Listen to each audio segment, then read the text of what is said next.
মৃত্যুর পর। আচ্ছা, জীবনে কখনো কোনো মৃত মানুষের মুখে জল দিয়েছেন? সুযোগ পেলে দেবেন। তখন খুব কাছ থেকে দেখতে পাবেন মৃত মানুষটার দেহটা কতটা অসহায় লাগে।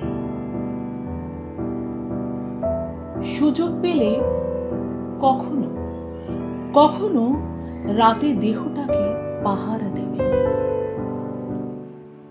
তখন উপলব্ধি করতে পারবেন মৃত্যুর পর মানুষটার দেহ রাতের বেলা আপনার কাছে কতটা অদ্ভুত লাগে, কতটা ভয়, কতটা আতঙ্কের কারণ হয়ে দাঁড়ায়।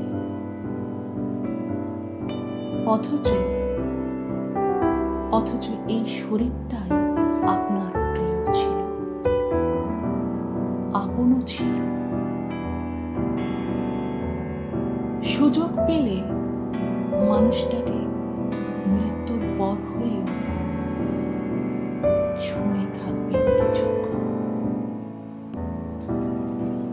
তাহলে বুঝতে পারবেন এই পৃথিবীতে বিশাল প্রভাব প্রতিপত্তি মৃত্যুর পর এক নিমেষে শূন্য হয়ে যায়।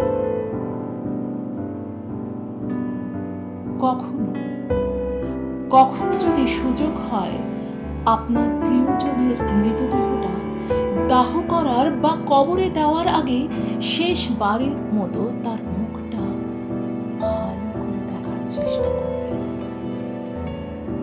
এবং বারবার এটা বোঝার চেষ্টা করবেন এই অনন্ত যাত্রাপথে এটাই আপনার তার সঙ্গে শেষ দেখা।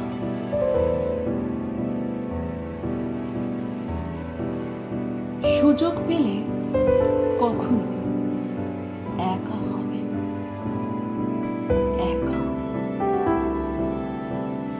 নীরবে মনে মনে ভাববেন জীবনের লাভ ক্ষতির হিসাব। যারা চলে গেছেন এই পৃথিবী ছেড়ে, তারা এই পৃথিবীতে কি রেখে গেছেন, কাদের রেখে গেছেন? যাদের রেখে গেছেন তারা কি ওই না ফেরার দেশে চলে যাওয়ার মানুষটার কথা আর ভাবেন, আর মনে করেন তার কথা?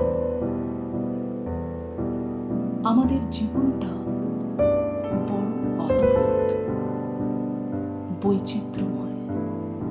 আমরা এর জন্য ওর জন্য টাকা পয়সা, গাড়ি বাড়ি, ধন সম্পদ সব কিছুর জন্য কতটা মাতামাতি করি, কতটা মায়া করি।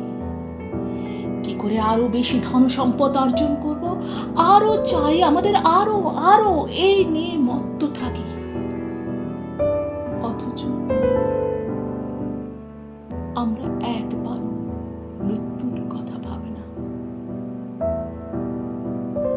মৃত্যুর কথা ভাবি না, পরকালের জবাবদিহির কথা না ভেবে আরো কিভাবে ধন সম্পদ অর্জন করব সেই ভাবনায় বিভোর হয়ে থাকি।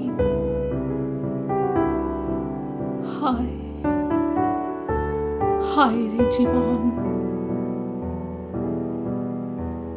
এখনো সময় আছে। ফিরে আসুন, বাস্তবের মাটিতে ফিরে আসুন।